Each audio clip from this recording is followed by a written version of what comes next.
Seeing hundreds of tons of giant lizards awakened by their own disturbance, the group froze in fear. Fortunately, Johnson reacted first and quickly led everyone to escape, but the giant lizard wouldn't let go of its prey and soon cornered them. Johnson grabbed a flare from his bag and lit it to scare off the creature, but this only enraged it further at the critical moment. Two logs fell from above and knocked the giant lizard unconscious. It turned out the island's residents had come to their rescue.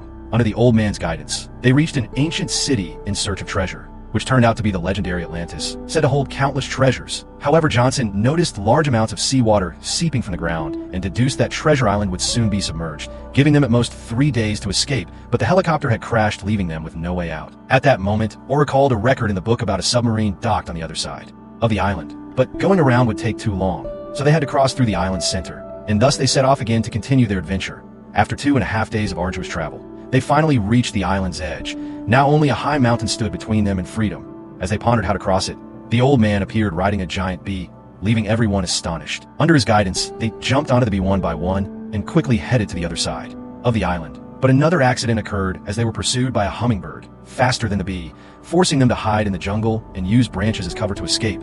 Unexpectedly, another hummingbird appeared. Fortunately, Johnson had a quick idea. He had the old man hold one while he dragged the other, and when they converged, they successfully dealt with the hummingbirds. Not long after they reached the far side of Treasure Island, and the submarine was hidden deep under the sea.